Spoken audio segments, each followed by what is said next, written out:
Let me continue this subject of communication, because this is very important to mutually understand each other, especially when you're working with different cultures.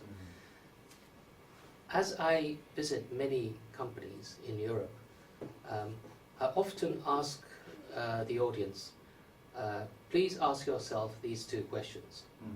One is, why do they and why don't they? Why do they comes from,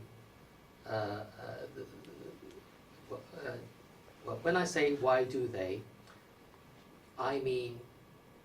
it implies it's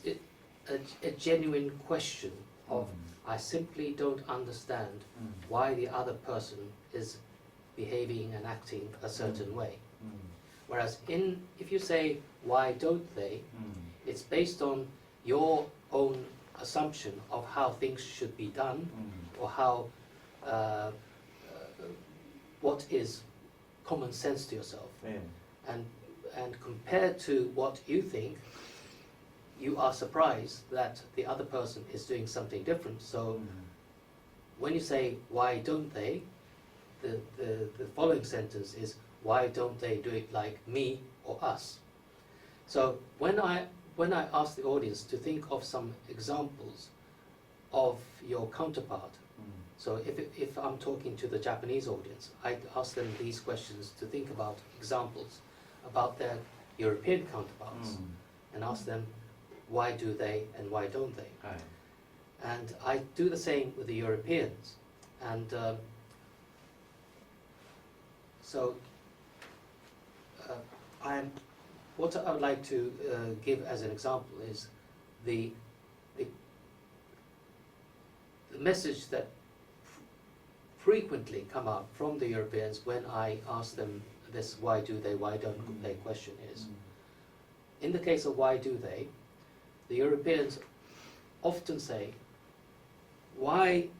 do the Japanese ask a question to somebody and then go to another person and ask the question? Why do they ask the same question many times to different people? Sometimes it depends upon the person, but some Europeans feel that is rather not only strange, but rude as well, because you have answered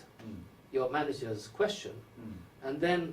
the manager goes to the next person and asks the same question, and you feel a little bit, you feel that you have been left out,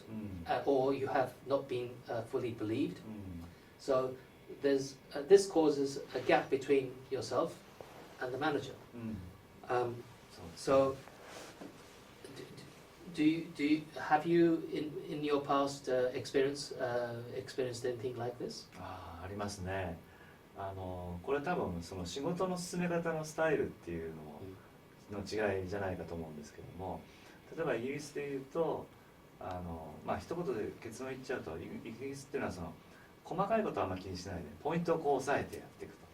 と。で日本はもちろん同じことやるんでもきちっと細かいことまで詰めていくという違いがあるのかと思うんですね。で日本ですとよく詰めが甘いなんていう言葉がありますけども、きちっとやっぱり細かいことも詰めていかなきゃいけないし、これはじゃあ誰に聞いたんだ、どこで調べたんだっていうことをいろいろな角度から大丈夫だよと一言言うのに、それが根拠がなきゃいけない。だから多分いろんな人に聞くと思うんですね。でイギリスの場合っていうのは割とこの細かいことはそのやりながら詰めていきゃいいやと。でその代わりちゃんとポイントを押さえていけばいいんだっていうことがあって、幹の部分をきれいに抑えるカルチャーがあるんじゃないかと思うんですね。でそういうことで日本人はいろんな人に聞き回るということが起こるんじゃないかと思うんですが、私自身もですね、よくEメールとかでいろんな日本だとこう関係者いろんな人を CC に入れて送るんですけども、ある時やっぱりイギリス人に宛てたメールで CC をいろんな人に、部内でね情報を共有するという意味でやったんですけど、なんでこんなに CC を入れるんだって食ってかかってきたことがありましたね。で俺の言ってることを信用しないのかと。 CC を入れるっていうことは要は俺の言ってることをちゃんと他の人にも確認してもらおうということだよなと。いやだからそうじゃないんだよと。そういうつもりじゃないんだよっていうことで、話し合ってね誤解は解けたんですけども、安高さんおっしゃったように本当になんで同じ質問をいろんな人に聞くんだっていうところにちょっとつながるのかなっていうふうに今思いました。I mentioned the name Edward Hall, the anthropologist Edward Hall earlier. There was another person called Hert Hofstede. He is a Dutch anthropologist, and he did a thorough survey about the people's attitude to uncertainty. In other words, are people comfortable about uncertain situations or not comfortable about uncertain situations? To cut the long story short, the Japanese in general are very uncomfortable in uncertain situations, whereas comparatively speaking, the Europeans, especially the West Europeans, are relatively okay about uncertain situations. And this is not scientifically, I cannot scientifically prove this, but my understanding is that probably it's because of Japanese being uncomfortable to uncertainty derives from several reasons. One is the upbringing of a child. When you are brought up, when you're small, you are so well looked after your parents that when you try to do something unusual than the norm, the first word that I hear coming up from the mother's mouth is, "Don't do that, 危ない or dangerous," and which automatically makes the child stop doing things, anything that is not normal. Secondly, when you join a Japanese company, you are kind of groomed to be a good company person. And the way that you are told is to repeatedly check everything you have done. Sometimes you have to report many times to and it is checked by your manager many times. Or let's say you're working for a factory and you are asked to check the production line. You go back to your manager and explain that you have checked it. If this was a traditional Japanese manufacturing company, you must not be surprised that the manager will say, "Okay, I know you have checked it, but please, just in case, will you go back to the line and check again?" And then you would go back. This is quite common in Japanese companies. But if you expect the Europeans to do the same thing, most of the Europeans that I know of get very upset because they said, "I have already checked it. Are you saying you don't believe that I've checked it?" So this kind of communication style does not always nicely fit into the European culture. So this is my example. So I would like to ask if you have experienced anything like that regarding the work process in the past. なるほどね。そのチェックというところですね。私が一つ違うと思うのは、おっしゃるようにこの日本の会社だったら何度も自分がチェックをすると。でそこで完璧だなと。でさっきの話じゃないですけどちゃんと裏を取って全部やったなという話になるんだけども、多分そのイギリスとかヨーロッパの発想では人間のやることは間違ってるだろう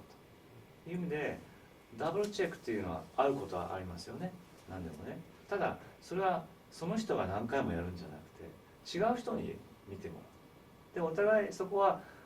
じゃあ違う人が見て間違いがありました。でそこで相手のことをじゃあお前間違ってたじゃないかってこういう、ね、いわゆるポインティングフィンガーっていうんですか、フィンガーっていうんですか、そういうことをするのではなくて、それはお互い様だよねと。あ、じゃあここで間違いが発見されてよかったねと。だからダブルチェックを何回もすると言っても、それは同じ人が何回もやるんじゃなくて違う人がやるんだっていうことがちょっと違うんじゃないかなっていうふうに思ったんですけどね。I think to summarize our first subject, I think it is important to understand that the differences of behavior or understanding about culture is, you have to look at these things in a positive way, and as long as you can look at these differences in a positive manner, I think we can overcome the differences. Therefore, what I would like to say about the first subject is that we are not necessarily talking which is good or which is bad. I think you have to embrace all of these different ideas, and by embracing different ideas, that is the first step to be successful as a global company. That is my impression. So, what do you say to that? 私も常に思うんですけども、コミュニケーションがうまくいってる時っていうのはいいんですよね、ほっとけばね。でもやっぱり問題が起こった時にどうするかということだと思うんですが、その時にまあじゃあいいやと、まあいうことで話し合わないと、やっぱりそれが後になって出てきたりとかってね、いうことがあると思うんですよ。ですからやはり違いを恐れちゃいけないし、そのコンフリクトがあったらそれはそれでいいんだと思うんです。そこでやっぱり膝詰めとは言わなくてもしっかり話し合って、どこにそれが違いがあるのかということをやっぱり、お互い分かり合っていくプロセス、これが一番重要なんじゃないかなというふうに思いますね。Okay. Thank you very much.